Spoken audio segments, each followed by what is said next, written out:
Assalamualaikum warahmatullahi wabarakatuh. Perkenalkan, saya Astri Mesyari Siregar. Jabatan saya sebagai calon penyuluh agama ahli pertama, dan saya merupakan peserta Latsar Kemenak tahun 2025 angkatan 21. Di sini saya akan menyampaikan tugas individu agenda 3, yaitu analisis isu manajemen ASN di unit kerja, di mana di sini saya akan mengidentifikasi beberapa isu yang terjadi di instansi atau unit kerja saya, yaitu di KUA Kecamatan Siantar Marihat untuk implementasi mata pelatihan manajemen ASN.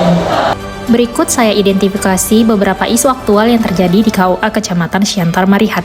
Yang pertama, penyampaian materi penyuluhan belum mengikuti perkembangan teknologi di KUA Kecamatan Siantar Marihat. 2. Masih kurangnya pemahaman masyarakat tentang materi bimbingan keagamaan di KUA Kecamatan Siantar Marihat. Ketiga, keterbatasan sarana penyampaian materi bimbingan di KUA Kecamatan Siantar Marihat. Yang keempat, keterbatasan waktu calon pengantin untuk mengikuti bimbingan perkawinan di KUA Kecamatan Siantar Marihat. Dan yang kelima, rendahnya minat calon pengantin untuk mengikuti bimbingan perkawinan di KUA Kecamatan Siantar Marihat.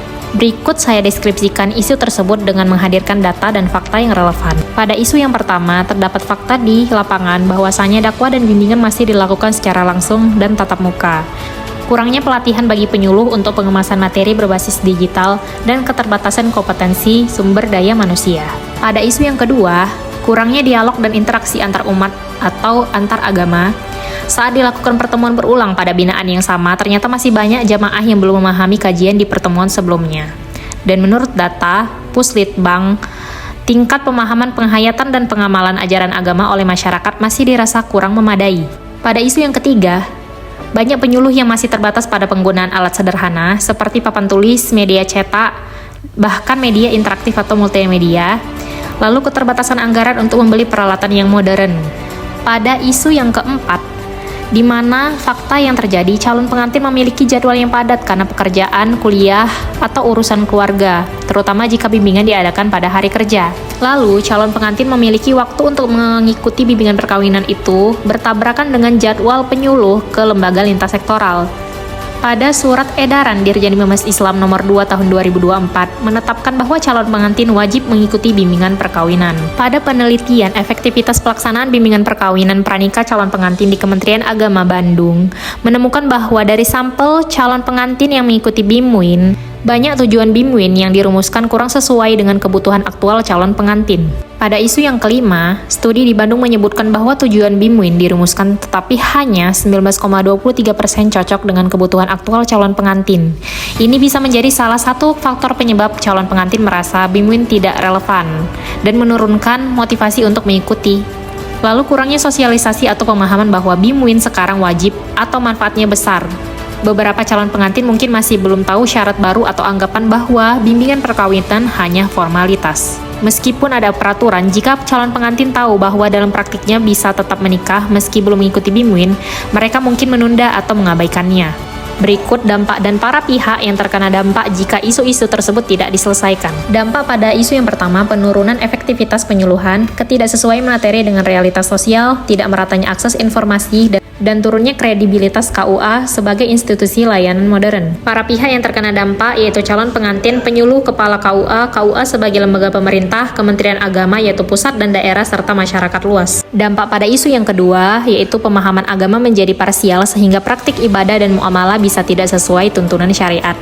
KUA dianggap hanya sebagai tempat pencatatan nikah, bukan sebagai pusat pembinaan umat. Lalu tingginya angka perceraian karena kurangnya bekal pengetahuan agama dalam membangun rumah tangga, di mana para pihak yang terkena dampak di sini yaitu masyarakat umum, KUA, Kemenak, dan penyuluh. Dampak pada isu yang ketiga yaitu materi sulit tersampaikan dengan optimal, potensi meningkatnya kesalahpahaman dalam praktik ibadah dan kehidupan beragama, serta reputasi KUA menurun, dianggap hanya formalitas tanpa pembinaan berkualitas. Di mana para pihak yang terkena dampak di sini yaitu masyarakat umum, KUA, Kemenak, penyuluh, serta pemerintah. Dampak pada isu yang keempat yaitu tidak terlaksananya regulasi bimbingan perkawinan yaitu Surat Edaran Dirjen Bimas Islam Nomor 2 Tahun 2024 yang menetapkan bahwa calon pengantin wajib mengikuti bimbingan perkawinan. Lalu minim persiapan mental, spiritual, dan pengetahuan dalam membangun rumah tangga. Di mana para pihak yang terkena dampak di sini calon pengantin, KUA Kecamatan Siantar Marihat, penyuluh, dan Kemenak. Dampak pada isu yang kelima, yaitu tidak memiliki bekal memadai tentang kehidupan rumah tangga Islami. Tujuan program mewujudkan keluarga sakinah tidak tercapai maksimal dan meningkatnya angka perceraian atau konflik keluarga. Para pihak yang terkena dampak di sini yaitu calon pengantin, KUA Kecamatan Siantar Marihat, penyuluh, kan Kemenak, dan masyarakat. Lalu apa saja sih keterkaitan antara isu-isu tersebut dengan substansi manajemen ASN?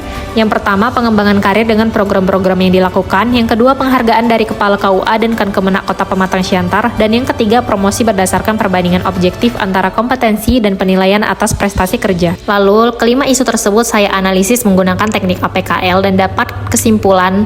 Prioritas pertama yaitu keterbatasan waktu calon pengantin untuk mengikuti bimbingan perkawinan di KUA Kecamatan Siantar Marihat. Yang kedua, penyampaian materi penyuluhan belum mengikuti perkembangan teknologi di KUA Kecamatan Siantar Marihat. Dan yang ketiga, rendahnya minat calon pengantin untuk mengikuti bimbingan perkawinan di KUA Kecamatan Siantar Marihat. Dan pada ketiga isu tersebut, saya analisis menggunakan teknik USG.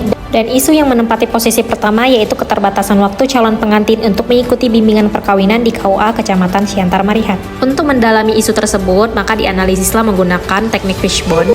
Dan ditemukanlah gagasan kreatif yang akan dilakukan untuk menyelesaikan core issue tersebut berdasarkan akar penyebabnya. Seperti penyediaan materi mandiri dengan membuat buklet bimbingan perkawinan melalui scan QR Code, lalu pengembangan bimbingan perkawinan berbasis digital seperti membuat video pembelajaran dan mengadakan Zoom meeting, sistem booking, dan reminder otomatis. Sekian yang dapat saya sampaikan. Wassalamualaikum warahmatullahi wabarakatuh dan terima kasih.